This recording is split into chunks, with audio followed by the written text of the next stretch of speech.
Kasi kami po talaga yung masyadong natrumad sa pangyayaring yun. Kasi po, nung kumalibag po yung aming pintuan, ako po yung nasa kwarto, ako po biglang napalabas. At napagsilip po ko sa bintana, ay may isang nakabunit po na nakakulay itim. Kaya po dinubula ko po yung pintuan. At sinandalan ko po para po hindi nila ma-distrong kay aming pintuan. Pero ang nangyari po, naiiwan ko dahil ako po ay tinutukan din sa grills namin.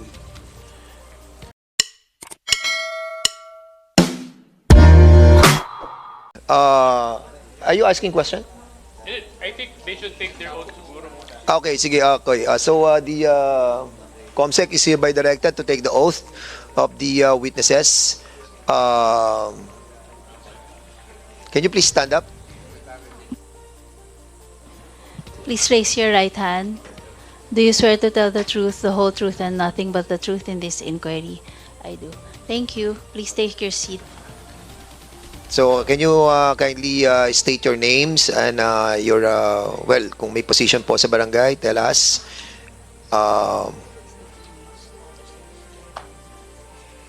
Yes, please state your name at saka yung mga personal circumstances. Yes, please. Ako po si Kent Rigor, adversaryo po, punong barangay po ng Barangay Bara.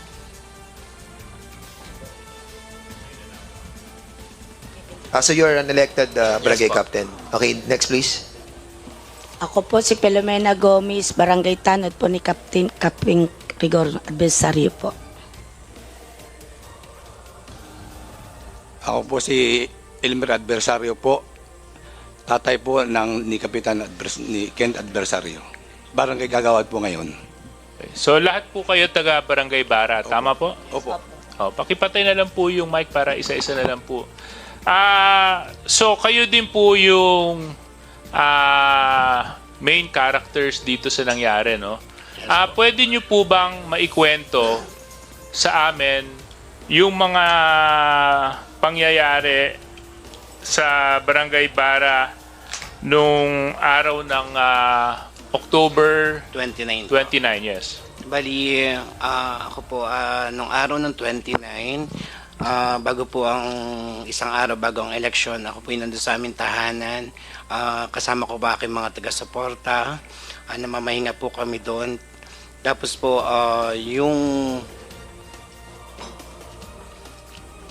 yung tao ko po, nakita po nila na may dumating po na van na walang plate number. Tapos po ay sorry po, naiyak po ako. Plate number, tapos po, kinuha po ako nung aking tao. Ako daw po kasi yung target. Kaya nilak po nila yung pinto. Tapos nandun po, tinakbo po nila ako dun sa likod ng bahay. Ang time pong yun. Tapos yung bumalik po ako ng mga 10 minuto. Pagkatapos po nung pagpasok sa aming bahay, nalaman ko po na nawala na po yung mga gamit po, mga cellphone. Tapos po, may nasaktan po, tinutukan po ng baril ng mga 5 armadong lalaki. So, may sinabi kang merong sasakyan na dumating Yes po. na walang plaka. Yes po. Ano po yung sasakyan na dumating na walang plaka? Hindi ko po. Ito lang po yung may picture po kasi yun. Parang Montero Sport po yun. Ata po yun. Montero Sport. Apo. Okay. So, yung bahay mo, bali nilooban na maarmadong kalalakihan. Tama yun? Apo. Okay. Tapos kayo po, pwede na rin po kayo magsalita at magkwento na rin po kayo at sa iyong pagkakataon. Pakipatay lang po yung mic, Kapitan. Ako po si Filomena Gomez. Ako po yung nasa gate ni Captain Rigor, adversaryo po. Ako po rin po ay yung sinipa po ng mga nakamaskara pong mga kalalakihan kasi po ako po nandun po sa pintuan. Tinadyakan po ako ng napakalakas po at ako'y bumaliktad po. Pagkatapos tinadyakan po ulit po nila ako. Tapos tinutukan po nila ako ng baril sa sintido. At ang tanong po nila, nasaan ang kapitan nyo? Sabi ko, wala po dito. Bakit po ba? Ano po ba ang kailangan nyo? Ang sagot po nila ay kung ang kailangan at kagawa ng meron kayong ginagawang alumanya dito. Tinanong ko po, may warrant of arrest po ba kayo? Ang sagot po, anong warrant? Nagbebenta ko ng boot-booting. Sabi, hindi po yan. Yan po ay kuwan po ng 5-6 po dun sa kuwan sa Barangay Bara po. Sandali, may tanong lang ako, kapraso lang. Si Ken ba is a incumbent ka pero prior to that, Hindi po ako... Are you a kagawad or Hindi something? po, wala po. Sa first time mo Bali, tumakbo? dati po, past 2010 to 2013, SK chairman po ako. Ah. Tapos po yung father ko po ang barangay captain noong that time na po yun. Yung tatay mo, ang dating Barangay barangay captain captain. po. Yes po. Pero during the time that you ran, Nasa ano po ako. barangay captain siya, hindi? Hindi na rin po. Oh, hindi na rin. Okay. Wala na rin po kami. 10 years po nakalipas, bumalik po kami bilang maglingkod po sa barangay. At nanalo ka? Yes po, pati po yung tatay ko first kagawad po. Ah, okay. Sige, go ahead. Okay. Nanay, may tanong ko lang, may nabanggit ka kasi na medyo na kuha yung attention ko. Nilooban, pinasok yung bahay, tinadyakan ka, Opo. sabi mo, ng mga kalalakihan. Opo. Yung mga lalaki, ano po, mamumukuan mo niyo po ba sila? Hindi ko po sila mamukhaan po. Sir, gawa po sila yung nakamaskara. So ito yung mga nakamaskara at nakabonet. Opo. Okay. Pero- Kaso lang, tinanong mo kung may warrant po ba kayo? Opo. Bakit mo naman sila itatanong kung may warrant sila? Naka-uniform po yung dalawa. Naka-uniform ng... Pampulis po. So ang sinasabi mo, may mga nakamaskara, may mga nakabonet, pumasok sa bahay, tinadyakan ka, tinutukan ka ng baril, Opo. at may naka-uniforming pulis. Opo. Kaya mo sila naitanong kung sila po ba ay may warrant. Opo.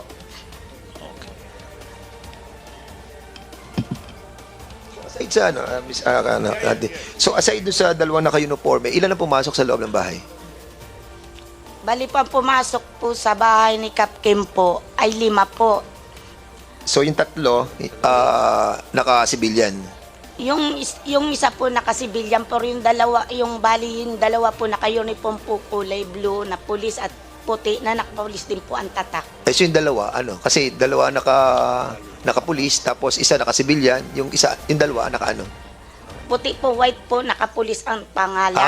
So in Tapos other words, blue, may dalawang naka-uniforme, tapos may dalawang naka-uniforme din na nakasulat pulis. Pulis po. Tapos isa naka-civilian. Opo, kulay black po ang damit. At yun ang pumasok doon sa loob. Sa labas, may nakita kayo? Di, yun na nga po lahat sila pumasok, sumunod pa rin po ako at inaawat ko po sila. Okay, maraming salamat. Tatay, kayo po, may gusto po kayong idagdag? Ako po may idadagdag lang po kasi kami po talaga yung masyadong natrumad sa pangyayaring yun. Kasi po, nung kumalibag po yung aming pintuan, ako po yung nasa kwarto, ako po biglang napalabas. At napagsilip po ko sa bintana, ay may isang nakabunit po na nakakulay itim. Kaya po dinubula ko po yung pintuan. At sinandalan ko po para po hindi nila ma-distrong kayo aming pintuan. Pero ang nangyari po, naiwan ko dahil ako po ay tinutukan din sa grills namin. So, Comelec, Attorney Anna May, ito po ba yung description nyo ng safe and honest election? Kasi kanina, nung tinanong kita, paano mo ilalarawan yung nangyaring halalan sa Lucena? Sinabi mo, tahimik naman at maayos. Ito po ba yung paglalarawan ng katahimikan at kaayusan? Anyway, you don't have to answer that question, but I think the answer to that is quite obvious. So, next question. Kailan nyo iblinater o sinumbong yung pangyayari? Nung that time din po yun, nung pinasok po kami ng 11 a.m., tapos nag-respond din sila mag-12, then kinuha po kami ng 2 p.m., dinala po kami doon sa police station, nakuha po kami ng statement ng 4 p.m. po. So, rumesponde sila ng alas 12. Mag-alas 12 po yun. Teka lang, kasi medyo taliwas to sa report kanina ng PNP doon sa kanilang Ano nga ulit yung explanation mo doon, description nyo doon na Congressman Caraps? Reconstructed chronological events. So, ang sabi nyo, kay Kapitan, 12 pumunta sa inyo. Magdatuwal po. Nag-imbestiga sila. Opo. Nung Tapos, sige po. Okay, kwento mo. Nung bago po nandun na tumating po sila doon, magdatuwal po. Tapos pagkatapos po na investigation, mga 2 po kami dinala po sa police, nag-arrive na po. Tapos mga alas 4 po ng hapon kami nakuna ng statement po doon sa police station. PNP, nung nangyari po ito, sinabi nyo kanina, Hepe Valera, you conducted a dragnet. Correct? Yes, Your Honor. So, what was the result of your dragnet? Negative po, Your Honor. So, wala kayong hot pursuit, wala kayong ginawang checkpoints nung nalaman yung may ganitong pangyayari sa bara? Yun na po, Your Honor, yung dragnet. Yun na po yung checkpoints po, Your Honor, ng lahat po ng aming substation. Correct. Kasi, Kapitan, hindi naman kasi ako malimit na pumunta ng bara. Kaso lang sa pagkaalala ko, ang bara, one way in, one way out, di ba? Yes po, yung doon po sa may Dalahican, pero may bago po pinapagawang kalsada po doon. Lalabas din po sa diversion, sa ecotourism po, Kota going to Dalahican, Santa Teresa po. So, hindi pa tapos yung kalsada na yun. So, Hindi pa rin po. So, one way in, one way out. At paglabas mo nung kalsada, papuntang Dalahican, may substation doon. Doon po sa may paggaling pong Baraway po, bago kakanan lang po, mga ilan lang po, nandun po yung substation po ng Dalahican. So, ang sinasabi mo sa akin, Hepe Valera, nag-conduct ka ng dragnet, you had a substation, how many meters away, Kapitan, from Dalahican? From Hindi Bara? ko po maano yung meters, pero pag nabiyahe po kami doon, 10 to 15 minutes lang po, mabilis po yung pagpunta po namin So, Dalahican. 10 to 15 minutes away, may substation ka doon, nag-conduct ka ng dragnet, merong panunutok, pananakit na nangyari, kaso lang, sa effort ninyo, no result.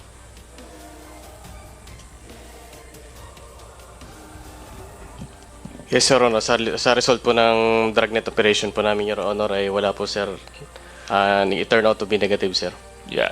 Let's also point out na sabi din po nung mga nasaktan na biktima, nanay, pagpaumanhin nyo na, no, na may mga naka-uniforming pulis na nakamaskara. Okay. So, iniisip ko hindi mo naman sila mamumukaan dahil nakamaskara sila. Meron din pong sinabi dito kanina, nung wala po kayo, na nag-deploy po ng pulis at Coast Guard sa Barangay Bara ng October 30. Kapitan Kent, kabisado mo yung Bara kasi kumakandidato kang kapitan. Yes po. October 30, may nakita ka ng Coast Guard at police doon. October 30 po, bago mag-election na po, meron na po sila nakadeploy po doon ng police po, pati Coast Guard. Doon sa polling precinct. Yes po, doon po sa may gate, malapit po. But were there any police officers seen in Bara prior to October 30? Nung nung inutusan po ng tatay ko si Philomena, Nung pong 26 po, inutusan ko po si Plumina na pumunta po sa school at may nakarating po sa akin na may mga naka-uniforme na nagbabantay daw po dun sa school na mga naka-uniforme police. Kaya po pinapunta ko po ito. So, Ma'am Filomena, pakipatay lang po yung mic, Kapitan. So, Yes po. may nakita kayong mga police bago mag-atrenta. Opo. Sa loob po ng school at sa gate po. Doon sa school at gate. Opo.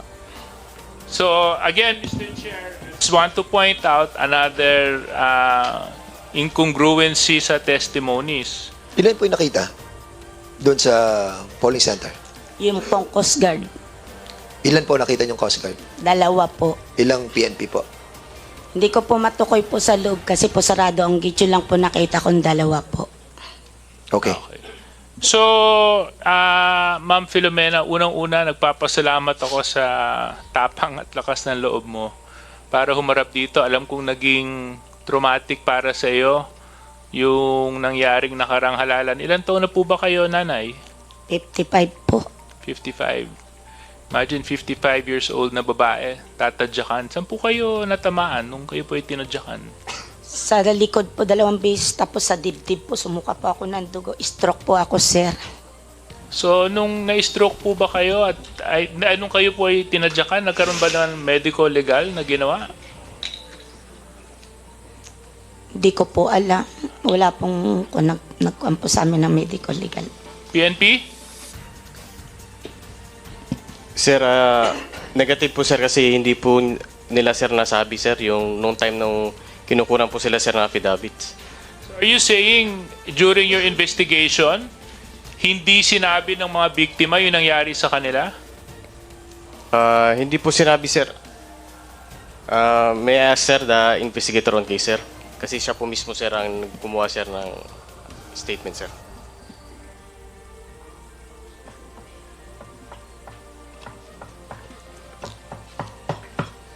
Sige, go ahead.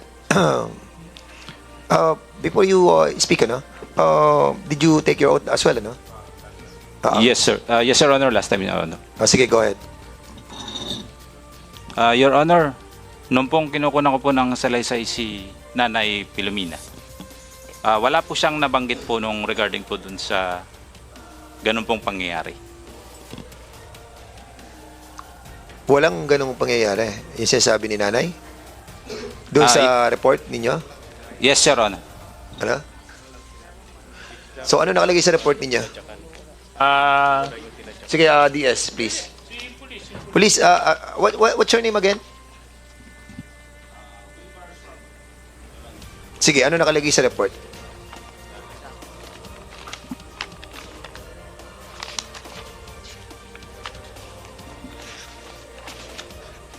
Have you submitted that to this committee? Have you submitted all these documents? Have you submitted? No, Your Honor pa. Is that a long report?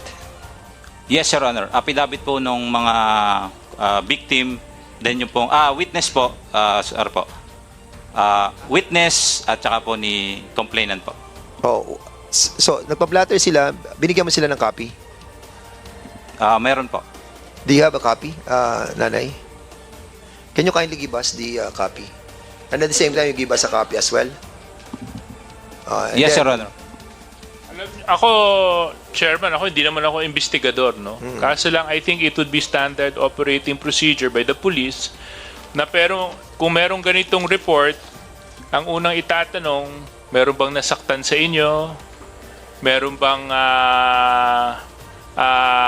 may tama po ba? May kailangan dalhin sa ospital? Siguro yun ang ilang sa mga itatanong. Kaso lang, medyo nakakagulat na base po sa report ng PNP, hindi pala naisalaysay yun. Tama po ba ako doon? Yes, Your Honor. Wala po dun sa salaysay po ni Nanay Filomena po. Isn't it a standard operating procedure that, of course, that's a pagpasok sa bahay, di ba? Somehow, kasi sometimes you have to structure your questions, no? Sometimes structure ng questions mo, nadidetail mo yung lahat ng mga pangyayari. Yes, Diba? Your Honor. Excuse po. Basta po yung may victim po siya na nag-report, regardless of kung nasaktan po o hindi, talaga pong tinatanong kung nasaktan po siya, kailangan po ba niya ng medical Kaya attention. nga, tinanong mo siya. Yes, Your Honor. Oh, tinanong, ba't wala nasa affidavit? Wala. Wala po, Your Ba't Honor. di mo nilagay sa affidavit? Tinanong mo pala eh. Kung tinanong mo, dapat nilagay mo sa affidavit. And thereafter, tinanong mo siya kung okay siya. Tapos, di dapat, kung merong kailangang dalhin siya sa medical officer, ginampanan natin sana yun, di ba? Anyway, sige, Mr. Chair, go ahead, if I may. Congressman Busita. Ate Filomena, yung po ba, during the investigation, naikwento po ba ninyo sa investigator yung pananakit sa'yo? Opo. Sinabi ko po yung pangyayari lahat. Mr. Chair, hindi ko natatanungin yung investigator, pero nakakaduda na yung pananakit doon sa biktima hindi na incorporate doon sa report. Madam Pilomina, paano po ninyo nasabing naka-uniforme ng pulis? Familiar po ba kayo sa uniforme ng pulis? Opo. Anong kulay po yung natatandaan ninyo? Kulay blue po. Blue. Opo. Yung pantalon o pang-itaas. Yung pong pampulis po talaga. Siyempre, Pampangkas po. natatakot ka nun at nakabonet yung sinasabi mong nanakit sa'yo. Nakatungo ka ba o papaano? Karap po ako kaya alam ko po. Kasi nung tinutukan po akong baril, siya po yung nakatutok sa akin. Napansin po ba ninyo yung sapatos nung sinasabi mong naka-uniforme ng pulis? Opo. Di po ba pwedeng... Ano po ang kulay ng sapatos? Black po. Ano pa ang napansin mo? One po yung baril po nila. May baril po Hindi, doon sa sila eh. sapatos niya, anong napansin mo? Bilog po yung sintas po. Pampulis po talaga. Pampulis talaga. Opo. Bakit mo nasabing pampulis talaga? Kasi nakakakita naman po kami, sir, ng ganun po eh. Di ba yung sapatos natin, sometimes yung parang yung color niya medyo magaspang or makintab o makinis. Anong napansin mo? Yung makintab yung sinashine po. Okay. Chief of Police. No, sorry. Investigator. After the incident, nagkanda kayo ng investigation, di ba? Yes, Your Honor. As investigator, doon ka lang ba nag-focus doon sa bahay nitong dating kandidato na ngayon ay si Kapitan Ken? Doon ka lang ba nag-focus doon sa bahay and immediate vicinity? Tama? No, Your Honor. Saan yung, ano yung extent ng investigation as far as area is concerned? Yun nga po, nung from the place of incident po, nag-backtracking po kami kung saan po yung possible na dadaanan po nung sinasabi pong vehicle ng mga suspect po. Okay. During the investigation, nalaman mo ba kung mayroon o wala na CCTV yung bahay ni dating kandidato sa pagiging kapitan? May CCTV ba? Wala. Wala po, Your Honor. Doon sa ibang mga, siguro yung immediate establishment or kung hindi man, yung dadaanan nung sinasabing alleged sa Montero Sport, may CCTV ba? Wala. Meron po, Your Honor. Saan? More or less, ilang kilometers or how many meters yung distance dito doon sa bahay ni Kapitan Ken? May padadala ako sa pictures. Meron pong isang pinakamalapit po kung saan nga po yung sinasabi pong getaway vehicle, doon po siya namataan. Then doon po sa palabas na po siya, doon po sa dati pong kapitana ang yung pong CCTV camera. Dating kapitana. Okay. So, sinasabi mo na mayroong dalawang area or establishment, bahay, na may CCTV. Tama, ano? Yes, Your Honor. As investigator, nag-request ka ba or mayroon ka bang CCTV footage na nakuha? Wala po, Your Honor. Bakit? Nung nag-request po kami kay dun nga po sa current na kapitana kung saan po yung CCTV po. Ang banggit po nung kanyang yung pong sa peace in order, natamaan po ng kidlat yung camera. Pero sabi po namin, tingnan po namin kasi kasama po namin yung aming IT. Para po kung talaga, kung mayroon pong na-save na footage doon po sa, o na-capture yung pong CCTV. Mr. Chair, under oath ka, di ba? Yes, Your Honor. Mr. Chair, pwede po bang maimbitahan yung sinasabing kasama ba o kapamilya nung dating kapitana? Yung sabi na tinamaan ng kidlat yung CCTV. Kapamilya o ano ba niya? Ang pagkakaalam ko po ay sa barangay po siya, empleyado po. Empleyado. So, kilala mo siya o mamumukaan mo? Mamumukhaan ko lang po at hindi po ako familiar sa bara, Your Honor. So, this time, hindi mo pa alam yung pangalan niya? Yes, Your Honor. At ang aming pong nagsugsug po ng aming mga CCTV camera, yung pong aming follow-up investigator po. Mr. Chair, pwede po bang maimbitahan yung sinasabi na investigator na empleyado man o kung sino siya na sinasabing tinamaan ng kidlat yung CCTV, Mr. Chair? Okay, so we need to identify that person. So the COMSEC will be directed to find out. Pero how many employees do you have in the can you identify that person? Since you are the barangay captain already? Kung sino yung nagsabi ng ganun? Bali, nung time na nag-investiga po sila is hindi pa naman po ako nakapesto nun. Pero nung last time po, may copy naman po ako ng lahat po ng employees ng last na administration po. Can you kindly submit to this? Well, it's hard to find out kung sino doon unless that Yes, somebody po. will pinpoint Yes, po. on that person. So at any rate, we will be doing our best to invite Yes, that Mr. person. Chair. And yun na rin pong investigator ang mag-identify and mag-submit sa committee kung sino po yung nagsabi na iminanifest ko po ito, Mr. Chair. Then, parang napakamalas naman na ang daming tatamaan ng kidlat yung pang CCTV nila, Mr. Chair. Ano po? At sinasabi na yung CCTV na yun. Wait, Congressman Busita, this striking of that, Ay, sorry, Mr. Chair. When was this? October, ano yan? October 30, 29. Ano yan? October 29, October 30? Because we need to find out sa Chairman. sa pag-asa that weather condition Chairman. during that time. We can find it out. Yes, Congressman.